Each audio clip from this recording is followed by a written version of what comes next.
Tender commission घोटाले में money laundering के तहत जांच कर रही ईडी झारखंड सरकार के पूर्व मंत्री आलमगीर आलम के निजी सचिव संजीव कुमार लाल और उसके नौकर जहांगीर आलम को 11 दिनों की पूछताछ के बाद आज ईडी कोर्ट में पेश करेगी। ईडी दोनों आरोपितों को रिमांड पर लेकर 8 मई से लगातार पूछताछ कर रही है। अदालत ने पहले 6 दिन और दूसरी बार 5 दिनों के रिमांड पर लेकर पूछताछ की अनुमति दी है। इस मामले में ईडी के द्वारा आलमगीर आलम के निजी सचिव के नौकर जहांगीर आलम के हरमू रोड स्थित फ्लैट से कुल 32 करोड़ 20 लाख रुपए बरामद किए गए थे। ईडी दोनों से अधिकतम और 3 दिन तक कोर्ट की अनुमति के बाद पूछताछ कर सकती है। पेशी के साथ ईडी और 3 के रिमांड की मांग कर सकती है। इस मामले में ग्रामीण विकास मंत्री आलमगीर आलम से भी ईडी शुक्रवार से पूछताछ कर रही है। ईडी ने उन्हें बुधवार की शाम पूछताछ के बाद गिरफ्तार किया था।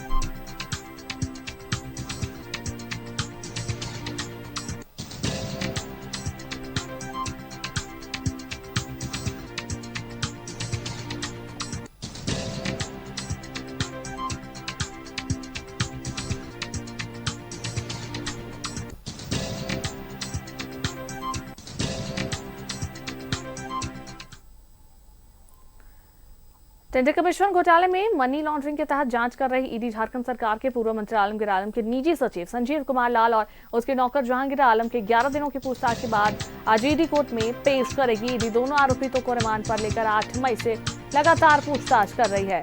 अदालत ने पहले 6 दिन और दूसरी बार 5 दिनों के रिमांड पर लेकर पूछताछ की अनुमति दी है। इस मामले में ईडी के द्वारा आलमगीर आलम के निजी सचिव के नौकर जहांगीर आलम के हरमू रोड स्थित फ्लैट से कुल 32 करोड़ 20 लाख रुपए बरामद किए गए थे।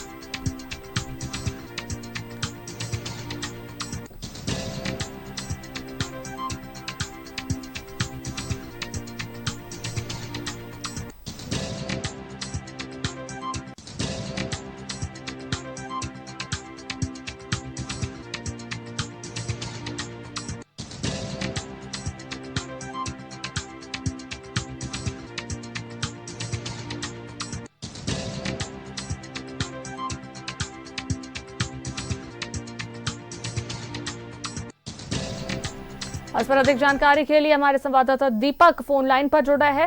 सीधा उनका रुख करते हैं। दीपक, देखिए, टेंडर कमीशन घोटाले में मनी लॉन्ड्रिंग के मामले में जो है मंत्री आलमगीर आलम जो है जेल में बंद है, पूछताछ चल रही है उनके साथ। उनके सचिव जो है संजीव लाल और उनके नौकर, वो उन्हें भी गिरफ्तार 7 मई को किया गया और सभी को जो है पूछताछ किया जा रहा है रिमांड पर लेकर। हालांकि मंत्री आलमगीर आलम को भी रिमांड पर लिया गया है। फिलहाल क्या कुछ बातें अब तक निकल कर सामने आई है?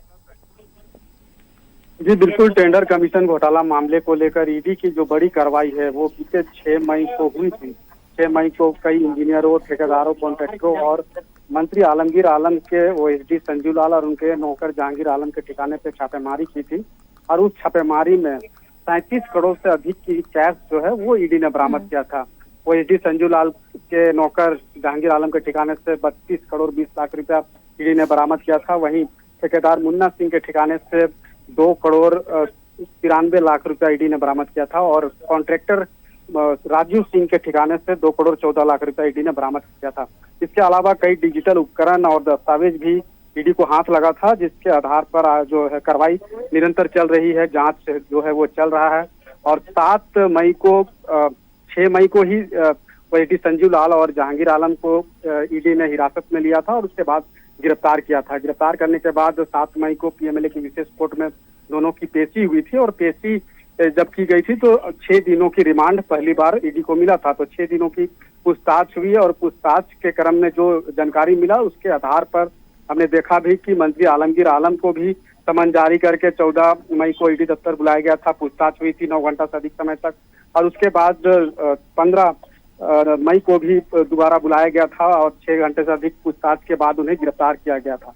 तो इन दोनों से, संजीव लाल और जहांगीर आलम से 11 दिनों तक ईडी जो है वो पूछताछ की है और आज रिमांड का अवधि जो है पूरा हो रहा है। तो ऐसे में दोनों को आज पीएमएलए की विशेष कोर्ट में पेश किया जाएगा। अधिकतम जो रिमांड जो लेने का है वो 14 दिन तक लिया जा सकता है, जिसमें 11 दिनों तक की दोनों से पूछताछ रिमांड पर लेकर ईडी ने की है। ऐसे में 3 दिन बच रहा है, तो ये संभावना जताई जा रही है कि जब पीएमएलए के विशेष कोर्ट में पेश किया जाएगा तो 3 दिनों की रिमांड अवधि बढ़ाने की जो मांग है वो ईडी पीएमएलए के विशेष कोर्ट से कर सकती है। लेकिन अब जब दोनों की पेशी होगी और सभी तमाम चीजें स्पष्ट होगी कि ईडी फिर से पूछताछ के लिए रिमांड अवधि बढ़ाने की मांग करती है या नहीं करती है, अगर करती है तो कितने दिनों की मंजूरी मिलती है। ये तो अदालत में जब पेशी होगी तभी तमाम जी। चीजें स्पष्ट होगी। लेकिन जिस तरीका से टेंडर कमीशन घोटाला का यह जो मामला है और इतनी मोटी रकम जो बरामद किया है, और ये जांच यहाँ तक इसलिए पहुंचा भी क्योंकि याद होगा फरवरी 2023 को ईडी ने एक बड़ी कार्रवाई की थी। ग्रामीण विकास विभाग के जो निलंबित चीफ इंजीनियर वीरेंद्र राम के ठिकाने पे छापेमारी हुई थी, और उस छापेमारी में जब गिरफ्तार किया गया था वीरेंद्र राम को, तो पूछताछ के में ये बताया था कि ईडी को ये जानकारी दी थी कि नीचे से लेकर के ऊपर तक जो है वो कमीशन का जो वसूली का जो रकम होता है वो पहुंचता है।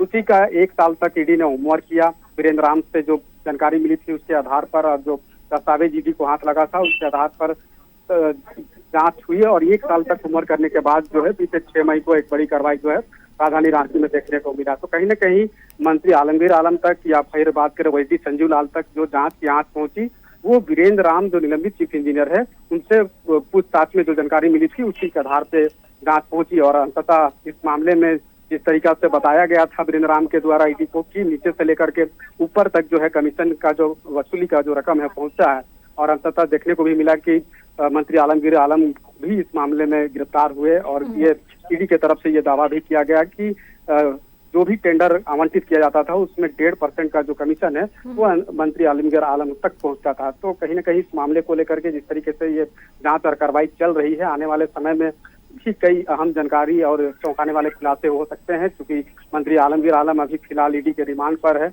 और उनसे लगातार पूछताछ की जा रही है। और वहीं इन दोनों को जब आज पीएमएलए की विशेष कोर्ट में पेश करके रिमांड अवधि बढ़ाने की मांग करेगी, तो पूछताछ में कई अहम जानकारी ईडी को मिलेगा कि इसमें और किन किन लोगों की इन्वॉल्वमेंट है, और जो टेंडर का जो आवंटित होता था और उसके बदले जो कमीशन की वसूली होती थी वो पैसा किस किस तक पहुंचा था और किन किन लोगों की इसमें संलिप्तता है। तो आने वाले समय में बहुत सारी जो जानकारी है वो ईडी को मिलेगा, और उसके आधार पर आगे की कार्रवाई भी देखने को मिल सकता है। जी बिल्कुल दीपक, चलिए बहुत बहुत धन्यवाद तमाम जानकारियां साझा करने के लिए।